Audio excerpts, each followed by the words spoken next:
সকাল সকাল বসে পড়েছি পুজো। সকাল সকাল না, এখন 10:30 বাজে। আজকে যেহেতু পূর্ণিমার পুজো দেবো, এদের বাবাকে জল দুধ দিয়ে দিয়েছি। এখন এখানে সাজিয়ে দেবো ফুলগুলো। তো hello everyone, welcome back to our channel. আশা করি আপনারা সবাই ভালো আছেন। এই যে আমিও বেশ দারুণই আছি।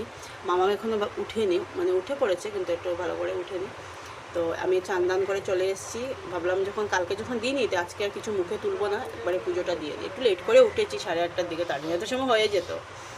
তো যাই হোক, আজকের ব্লগটা এখানে শুরু করছি। ভিডিওটা ভালো লাগলে স্কিপ করে দেখুন। সকালবেলা কাপড় চোপড় ধুয়ে দিলে একদিকে কিন্তু ভালো শুকিয়ে যায়, কিন্তু সব সময় তো টাইম হয়ে ওঠে না। আর দুদিন আগের ব্লগটা এডিট করছি, মানে আমি একদম সময় পাচ্ছি না যে এডিট করে ভিডিও দেব। সব মেয়েকে নিয়ে তো বুঝতেই পারছো, এখন তো একদিনও রেস্ট নেই যে এ করতে হবে। তো তার জন্য না একদম সময় করে উঠতে পারি না। ব্লগ আজকাল একদম ডেইলি পোস্ট করতে পারি না। ওই ফেসবুকে করে নিই, কারণ ওইটাতেও ছোটো ছোটো ব্লগ থাকে, ব্লগ না ছোটো ছোটো ভিডিও ক্লিপ থাকে, এগুলো তো দেওয়া যায়, কিন্তু এটা তো এড করে তারপরে দিতে হয়। আর আমার এই বিছানা চাদরটা এত ভালো পড়েছে কী বলবো। আমি শুধু আমার মাকে বলি যে তোমার সত্যি কাপড়গুলো বেশ ভালো। আমার মা যে কাপড়গুলো করে না, খুবই ভালো কাপড়, যেহেতু বাইরের মানে জিনিস আর কি, ভালোই হয়। তো যাই হোক না, এই কাপড় তোমরা এখন ভাবে কাপড় তো বাইরের থেকে আসে, তাও আছে না, মানে একটা চিনে। আর আমার মার মানে যাই হোক, এক একজনের থাকবে, দেখবে। তো এই বিছানা চাদরটা এত ভালো পড়েছে কি বলবো। তো মানে দামটাও যেরকম কামটাও এরকম, বলে না দাম যেরকম কাম ওরকম হতে হবে। তো তাও বলবো অনেক দাম দিয়েও কিনে দেখেছি না, ভালো পড়ে না। এটা পড়েছে কিন্তু একদম মানে কালারটা ফেড হয় না। সো এই যে বিশেষ, আর আমাদের উঠোনে কি যদি 15-20 মিনিট রাখো তাহলে শুকিয়ে পুরো কাঠখট হয়ে যাবে। মানে এতটা রৌদ্র পড়ে, মানে আমরা এমনিতেই পা ফেলতে পারি না, পা পুরো পুড়ে যেমন একদম জ্বলে পুড়ে শেষ হয়ে যায়। তো যাই হোক না কেন, আজকে তো এটা ধুয়ে দিয়েছি। আর বিশেষ দুদিনও যায় না, দুদিন করে ধুতে হয় আমার। কিন্তু মানে 3টে আমি বিছানা চাদর আর কি করি। আরও ভাবছি আরও 2টো কিনবো, কারণ কী হয় জানো তো, বিছানা চাদর না ওই 2-1 দিন পরে ইউজ করা আর যায় না বেশি একটা। তো আর সবচেয়ে বড়ো কথা হলো কি, আমার লাগছে কি জানো তো, গত বছর থেকে না এবছর গরমটা বোধহয় বেশি। জানি না তোমাদের কি মানে একই হবে নাকি, কারণ আমার তো এরকমই লাগছে, এবছরের গরমের পরিমাণটা একটু বেশি।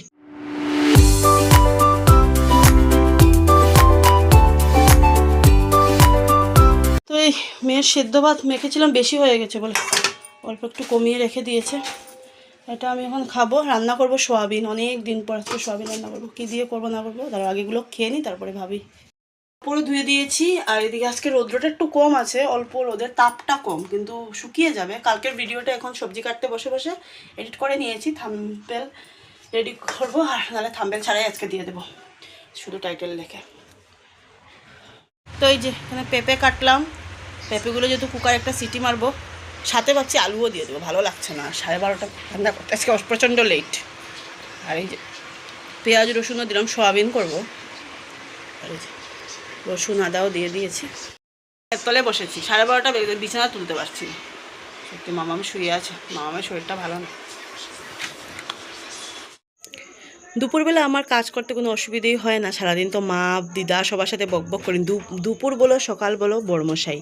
তো যাই হোক না, দিনে তো 5-6 বার আমাদের ফোন হবেই, কারণ চলে না স্বাভাবিক, বুঝতেই পারছো। দূরে থাকলে এরকমই হয়, পাশে থাকলেও না মনে করি কথা যতটুকু হয়, দূরে থাকলে কিন্তু হয় ততটুকু, তাই না? জানি না, আমি আমার ইয়েটা বলছি, সবার বলবো না। আর সত্যি কথা বলতে কি, আমরা এরকমই সবসময় বকবক করে। আমরা ঝগড়া করে এমন হয়নি যে আমরা একদিন কাটিয়েছি, সেই একটা মানে কীরকম জানি লাগে। তো বাসন মাজছি আর ওর সাথে আর কি বকবক করছি। আর ইয়েবেলা না, মানে দুপুরবেলা লাঞ্চ টাইম যেহেতু ওর 1 আওয়ার থাকে, আর ওই 1 আওয়ারের মধ্যে ও ভাত খেয়ে ওই একটা ইয়েতে 25-এ বা 1:30-এ ফোন করবে 2টো পর্যন্ত। তো যাই হোক না, এই সময়টা সন্ধ্যার সময়, সকালবেলা কতটা বলবো তোমাদেরকে। আর আমার কিচেনটার মধ্যে তো খুবই গরম, যেহেতু নিচু, তার মধ্যে উপরে মানে টিন আছে, সিলিং নেই বলে খুব গরম। তো অমিত কী করেছে, এবার এসে ওই যে দেখতে পাচ্ছ নেট একটা, ওইটা আর কি লাগিয়ে দিয়ে গেছে। বেশ ভালোই হয়েছে, এটা দিয়ে অল্প একটু হাওয়াও আসছে। আর পাশের বাড়িটা কি হয়, অনেক গাছগাছালি, তো ওরা কাটেও না, আর তার জন্য না ওদিকে একটু হাওয়া আসে। তো আমার আবার ভালো লাগে না, বেশি একটা গাছগাছালি থাকলেও না বেশি একটা মানে জঙ্গল টাইপ লাগে। তো যাই হোক না কেন, আমাদের বাড়িতেও দেখেই বুঝতে পারো অনেক গাছগাছালি, এগুলো সব ফুল গাছ, এগুলো এমনিতে গাছ না। আগে ওইদিকে ছিল গাছ, এখন যেহেতু ঘর উঠে গেছে না, তার জন্য সব গাছগুলো সামনে চলে এসেছে। ফুল তো দেখো লাগবে, যতই তোমরা মানে বাইরে থেকে করো না কেন, ফুল বাড়ির ফুল একটু চাই ভাই, যাই হোক না কেন। আর আমার ঘরে কি আমার দিদা আমার মা বলো ওই যে গাঁদা ফুল এগুলো নাই গো, ওদের জবা লাগবে, তারপরে ওইটা লাগবে আর কি। ওই যে আগেকার মানুষ বলে কথা, তাই না? বাস ভালো লাগে কিন্তু ঠাকুরের চরণে ওগুলো ফুল দিতে, তাই না? আর কিছু রান্না করিনি, শুধু ওই যে আলু কোয়াশ পেঁপে দিয়ে, উল্টাপাল্টা বলছি, ঘেমে নিয়ে পুরো একাকার সব পরিষ্কার করে নিয়েছি। বাসন কুসন ইয়েটা দুধের হাঁড়িটা আর কি ধুইনি, একটু ভিজো। এই যে এক গামলা। আমি বুঝি না, আমি এক তরকারি রান্না করি না কিন্তু এত যে বাসন ভরে আমার সত্যি অসহ্য, নিজে নিজে মাঝতে মাঝতে অশান্তি হয়ে যায়। আর এই যে একটাই তরকারি রান্না করেছি, ভেবেছিলাম কাঁকরোল ভাজবো, অসম্ভব, ইম্পসিবল অবস্থা দেখো আমার ফেসের। আলু সোয়াবিন দিয়ে তরকারি করেছি, আর ওখানে ভাত বসিয়ে দিয়েছি, ভাত হচ্ছে। এটাই ইতি আজকের জন্য।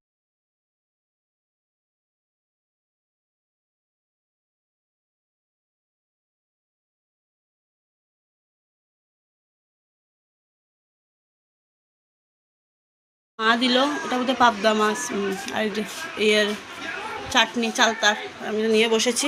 দুটো থাল বড়িয়ে দিয়েছি, দেখো ওটার মধ্যে ভাত আছিল সকালের, দুপুরে এগুলো সকালে। ও এক মামা হেয়ার ক্লিপ লাগা। তো এই যে খেয়ে দিয়ে এসে একটু বসলাম, একজন এই যে শুয়ে আছে, একটু বসেছি। আর আজকের ওয়েদারটা না, রৌদ্রটা কম ছিল সারাটা দিন, কিন্তু গরমের কম নেই। আর আজ গুরু পূর্ণিমা ছিল, তো গুরুদেবকে দিয়েছি। আমি তো প্রত্যেক পূর্ণিমাতেই, আমি কেন, যারা যারা গুরুর দীক্ষিত প্রত্যেক পূর্ণিমাতেই দিতে হয়, দেবেই। আর সকাল সকাল দিয়েছি, কালকে দেওয়া হয়নি, কালকে দিদা দিয়েছে, আমি এসে সকালে তোমাদের সাথে শেয়ার করতে পারিনি।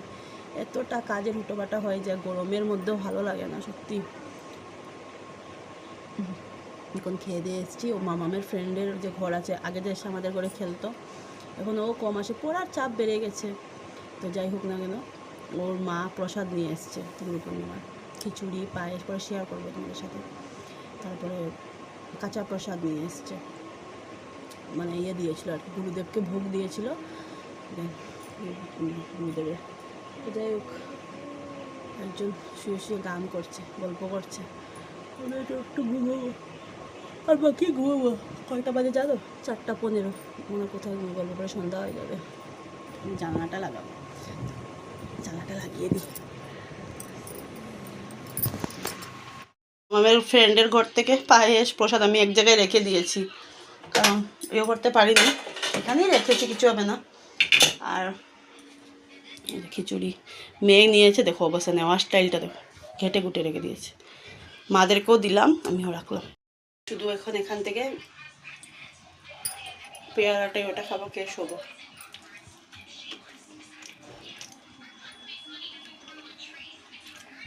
কারণ ভাত খেয়েছি ওটার সময়, বলি ভাত খেয়েছি ওই